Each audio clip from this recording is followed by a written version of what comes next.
Por 7 votos a 4, o Supremo Tribunal Federal determinou que o governo comece a pagar, a partir do ano que vem, um programa de renda básica à população de baixa renda. De acordo com a decisão, o benefício deve ser pago aos brasileiros que vivem em condição de pobreza e de extrema pobreza e que tenham renda per capita de R$ 89 a R$ 178. Qual seria a importância social e econômica e quais os impactos para o orçamento em 2022 com uma medida como essa? A gente conversa sobre o assunto com o advogado especialista em direito econômico e ambiental, Alessandro Azzoni, nosso convidado aqui no Issa Bahia. Seja bem-vindo. Bom dia, Alessandro. Bom dia a todos. Bom dia, Bahia. Bom dia. Respondendo a sua pergunta, já realmente a nível social ele seria muito produtivo, né? Ele traria um efeito social muito importante, porque você garantiria um mínimo de uma renda para essas famílias, né? Mas o momento que nós estamos, ele daria um impacto completamente negativo, ainda mais que nós já estamos com auxílio emergencial, com alguns incentivos aí na questão do combate à pandemia.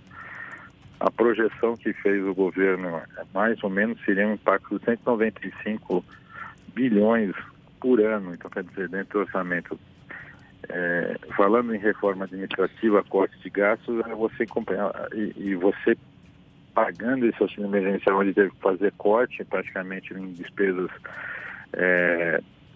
já programadas para poder pagar essa segunda parcela do auxílio emergencial. Ela praticamente seria uma bomba orçamentária e um impacto completamente negativo para a economia nesse momento. Mas, né? Alessandro, você não acha que também possa ser um caso de remanejamento de recursos? A gente vê aí o governo agora com um orçamento aprovado para o ano que vem, um orçamento extremamente controverso, não é? Que tirou verba para despesas obrigatórias, para atender a emendas de parlamentares. Dizer que não tem recursos para bancar um novo programa social como esse, decidido aí pelo Supremo, para pagar pessoas de baixa renda que estejam em situação de pobreza, de extrema pobreza, e a gente reconhece que isso teria uma importância muito grande, uma importância social e econômica para o país. Não é o caso de rever a destinação de recursos, porque a gente vive um momento excepcional, que merece um cuidado, uma atenção também excepcional, não? Sim, eu concordo. Se nós estivéssemos num exercício natural, sem pandemia, com a questão da aplicação orçamentária, eu concordo plenamente de fazer um remanejamento. Mas hoje, do jeito que nós estamos, mesmo na questão da economia estagnada por causa dos fechamentos, por causa do isolamento social, a queda de arrecadação do governo federal, estadual e municipal pela a falta de produtividade, o combate direto da pandemia, compra de vacinas, o pagamento de auxílio emergencial. Então, tem linhas de crédito para o setor produtivo. Então, hoje, concordo que você poderia fazer algum remanejamento, mas lembrando que as emendas parlamentares, elas não são dadas, na verdade, elas não são dadas para um deputado ou para um senador para que ele use o dinheiro da melhor forma. Na verdade, as emendas parlamentares são dadas para os parlamentares para aplicação dentro das cidades ou do território que ele atua. Ou seja, vamos dar um exemplo, ela tem que fazer um desenvolvimento dentro de uma área social, dentro de um determinado município que o deputado atende. A verba vai ser destinada para aquela prefeitura aplicar a verba da forma correta. Se houver alguma ilicitude nesse sentido, aí você tem como pegar por causa de improbidade administrativa.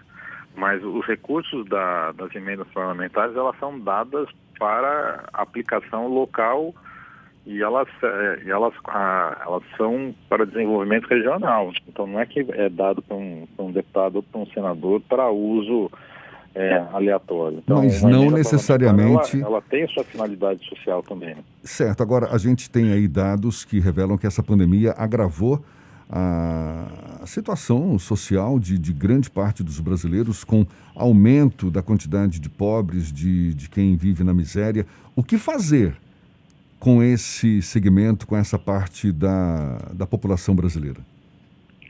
Isso eu já vinha falando desde o começo do agravamento da crise. A partir de novembro, quando estava para chegar para pagar a última parcela do auxílio emergencial, e o governo federal já tinha lapidado parte do orçamento pagando esse auxílio emergencial, eu sempre fui uma pessoa que dava esse alerta, né? Porque quando essas famílias começassem quando acabasse o auxílio emergencial e o governo federal não tivesse mais de onde tirar o recurso, essas pessoas automaticamente utilizariam os serviços sociais do município e do estado. Os municípios e estados não fizeram, alguns municípios fizeram uma renda mínima de pagar R$100 para aqueles que perderam as licenças de as licenças, aquelas TPUs, né, que eram os casos dos camelôs. Outros estenderam um pouco mais para as pessoas que estavam com situação de vulnerabilidade. Mas os municípios e os estados também deveriam entrar no pagamento dos auxílios emergenciais, como foi nos Estados Unidos. Nos Estados Unidos você tinha, por exemplo, o governo federal que dava um auxílio semanal e os estados entravam suplementando com mais uma parte da renda, para evitar que essas pessoas entrassem numa situação de vulnerabilidade. Hoje nós só temos o governo federal, de uma certa forma, fazendo essa função social.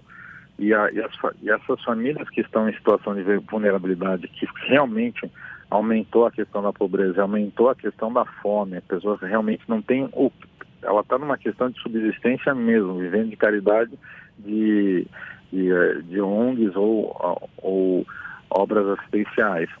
O governo, e ele está se alocando aonde? Nos serviços municipais e estaduais. O governo estadual e municipal deveriam também entrar nessa composição de criar uma renda, não só deixar para... Eu acho que jogar tudo por um ente federativo, eu acho que a fatura fica muito alta e a conta vem para a população. O governo do estado também arrecada e o governo municipal também arrecada de outras fontes, em que não sobrecarregaria tanto a base orçamentária. Então eu acho que falta uma parte de uma composição municipal e estadual também para atender essas famílias. Alessandro Jade quer fazer uma pergunta também. Só antes da pergunta, eu queria só fazer um comentário aqui, que a gente falou do aumento da fome, né? E que uma pesquisa do final do ano passado apontou aí que 19 milhões de brasileiros passaram fome ou tiveram aí algum grau de insegurança alimentar por conta da pandemia. É uma situação muito delicada, muito grave. Bom, mas Alessandro, a ADPU, né, argumenta que a ausência de regulamentação por parte da União da Renda Básica, passados 17 anos dessa promulgação da lei, vem inviabilizando a criação desse benefício. E nesses 17 anos a gente teve aí 4 presidentes, né? Lula, Dilma, Temer e Bolsonaro. Falta disposição do governo para poder viabilizar isso, ou realmente é uma questão só de orçamento? Porque a pandemia é só agora, né? O que aconteceu nesses outros 16 anos anteriores? Exatamente, muito bom, bem colocado. Não é uma situação atual. A lei foi a 10.835 de 2004, ela que criou essa renda básica. Mas o que precisaria ter sido feito? Essa regulamentação realmente não existe, essa falta de regulamentação praticamente inviabiliza todo o processo. E mesmo a decisão do STF, ela vai até contra a composição da lei, porque o STF fala de pessoas que têm renda per capita de 98 a 178, então, e a lei fala que ela não tem distinção e não tem um critério de discriminação. E outra, o STF coloca que essa renda básica tem que garantir a subsistência com comida, pagamento de escola, pagamento, um salário mínimo. Não dá conta disso. A composição que o STF coloca, um salário mínimo já não cobriria nem isso, o que ele estipula dentro da decisão do STF. O que eu vejo é o seguinte: nós temos já vários programas sociais. Nós temos o Bolsa Família, que foi um programa de distribuição de renda. Você tem o benefício continuado da Previdência Social. Então, acho que nós temos vários outros benefícios que já são concedidos. Eu acho que precisa ter uma reformulação nos benefícios colocados, justamente para que você não duplique a questão dos pagamentos do benefício. Aí você foca realmente num único, que seria essa questão da renda básica. E você poderia fazer um redimensionamento nesse sentido. Eu acredito que essa questão da renda básica, ela não foi regulamentada por causa desses excessos de benefícios que já são aplicados, mas realmente pode ser que não atinja esse objetivo final. Mas eu vejo mais como um desalento nesse sentido. E também por uma questão da capacidade orçamentária, né? Então, toda vez que quando você fala de uma renda que praticamente fica vinculada ao salário mínimo, você começa a deixar o orçamento muito mais enrijecido. Lembrando que o orçamento, a peça orçamentária, se você olhar o pagamento da folha de pagamento dos funcionários públicos, mais os pagamentos de aposentadoria, ela consome quase 90% do orçamento, sobrando quase 10 a 8% do orçamento para investimentos diretos. Então, e você colocando mais uma questão nesse sentido, acho que você agravaria muito mais. Eu acho que, na verdade, puxando a introdução da conversa, muito bem colocada, a reforma administrativa, ela se torna vital nesse sentido.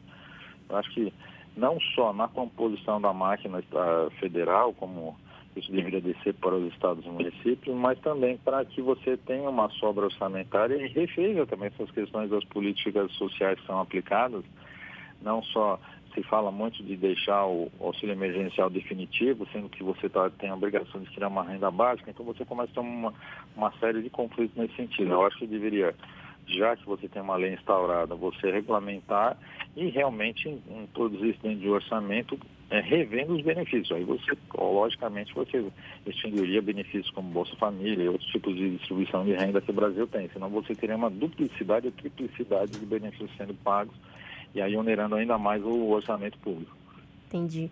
Você falou aí que um salário mínimo poderia não dar, né? E a lei prevê que esse valor deveria suprir as despesas básicas com saúde, educação e alimentação. Se a gente for falar ali no mundo das ideias, no mundo ideal, de quanto é que seria esse valor para realmente garantir a saúde, a educação e a alimentação dessas pessoas? Depende muito da regionalidade.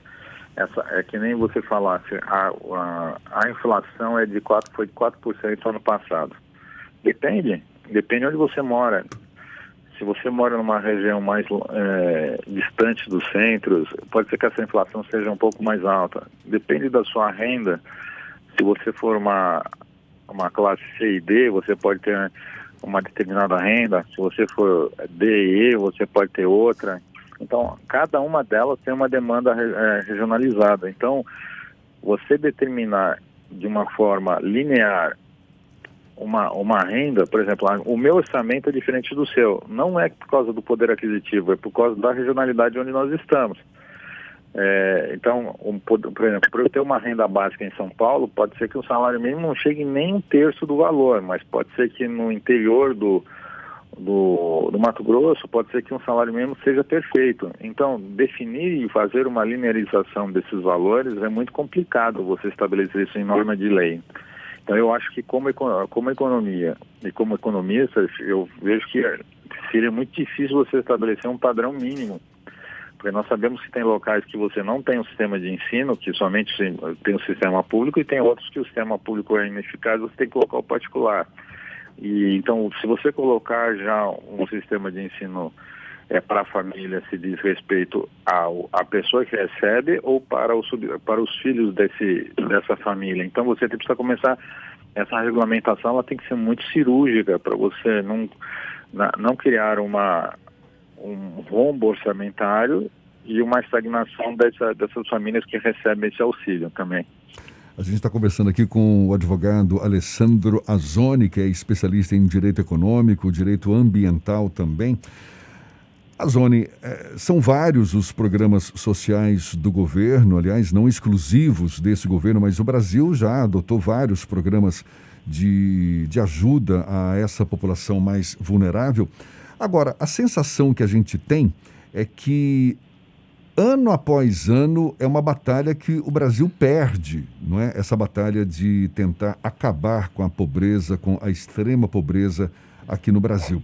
Acaba sendo uma marca, não é, da sociedade brasileira, a presença de uma quantidade muito grande de pessoas pobres ou que vivem nessa extrema pobreza. Qual é a conclusão que a gente chega? É ineficácia desses programas sociais ou programas sociais equivocados? O que fazer para superar a pobreza e a extrema pobreza no Brasil de fato? Eu acho que não é nem a questão. O programa social,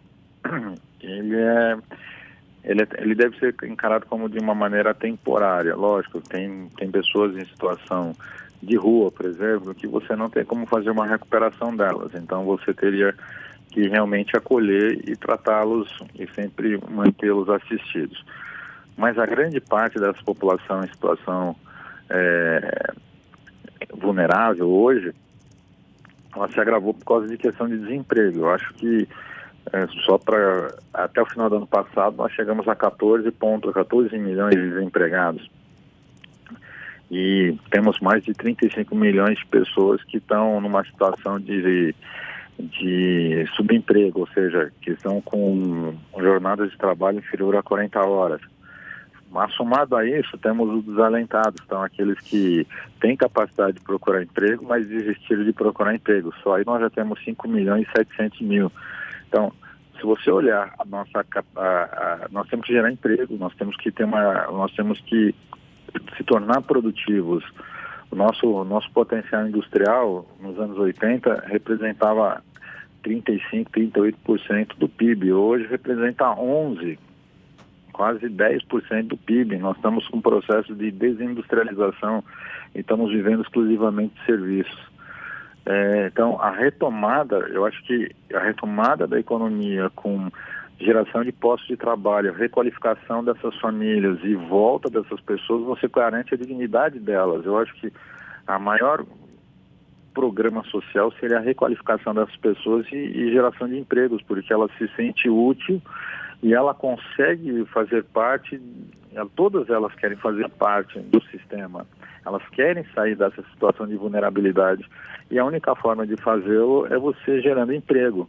E que é a grande missão hoje, porque nós já tivemos um processo de recessão dos governos passados, onde você teve uma requalificação dos postos de trabalho e funções nas empresas, que reduziram os quadros de emprego. Aí nós praticamente tivemos um grande pico, nós chegamos a 10 milhões de desempregados. E o processo tecnológico. E agora com a pandemia, ainda mais com o processo tecnológico e ainda mais com o home office, então você agrava muito mais essa situação de recolocação de postos de trabalho. Então o único caminho que eu vejo é retomada das indústrias e programas sociais e econômicos voltados para a questão de capacitação e volta de emprego. Eu acho que esse seria o programa social mais perfeito que possa ser dado, você retomar a dignidade dessas famílias. O que faz a gente... Um chefe de família, ele quer ter a capacidade de gerir a sua família e não depender exclusivamente de um programa social. Exatamente. E quando a gente fala na importância de geração de emprego, mais uma vez a gente pensa em políticas públicas, não é? Políticas públicas que possam estimular a geração de emprego, geração de renda. Agora, e a iniciativa privada? Como é que, na tua avaliação, pode ajudar para também mudar essa realidade de um jeito sustentável, para diminuir as privações de grande parte dos brasileiros? Existe grande parte essa questão da responsabilidade social, ela é voluntária, né? Então, a empresa, as empresas que adotam a responsabilidade social, elas deveriam ter alguns benefícios. Primeiro, porque quando ela adota dessa questão da responsabilidade social, ela não visa retorno financeiro para a empresa. Ela atende a população do entorno de onde ela está, com questão de requalificação dessas pessoas, oferecendo cursos, oferecendo cestas básicas. Ela faz um programa social no entorno onde ela está, sem pensar no benefício próprio de recolhimento da própria empresa. Eu acho que esses programas deveriam ser mais intensificados e dando mais benefícios para essas empresas, para que se estimule muito mais essa situação. Lógico que não é uma generalidade, são muito poucas que ainda têm essa responsabilidade social, mas poderia ter um programa federal, estadual e municipal dando incentivo para essas empresas, mesmo tributária. Por exemplo, vamos pensar no município, poderia dar uma isenção de PTU, uma requalificação do ISS, dependendo do que ela faz, do aspecto social, no entorno onde ela está alocada. A empresa estadual, ela pode ser dada a questão de ICM. Você tem outros qualificantes que você pode fazer que incentive ainda mais, porque nós temos que lembrar que um empresário, existe aquele que é à frente, aquele que busca uma melhora da qualidade social, ambiental para o seu mercado e para o seu entorno. E tem aquele que ele segue conforme a lei. Se a lei obriga, ele faz; se a lei não obriga, ele não faz. Então, a questão do incentivo, ela acaba sendo até uma forma de trazer esse empresário estagnado, justamente para que ele entre nesse sistema buscando um benefício fiscal, mas que dê um retorno social. Eu acho que seria um dos caminhos. Tá certo, muito obrigado. A gente agradece ao advogado Alessandro Azzoni, especialista em direito econômico e ambiental, conversando conosco aqui no Issa Bahia. Seja sempre bem-vindo, Alessandro. Muito obrigado, um bom dia e até uma próxima, então. Muito obrigado, agradeço a todos. Um bom dia Bahia, e muito obrigado, hein? Tá certo, muito obrigado mais uma vez. Agora são 7h45 na Tarde FM.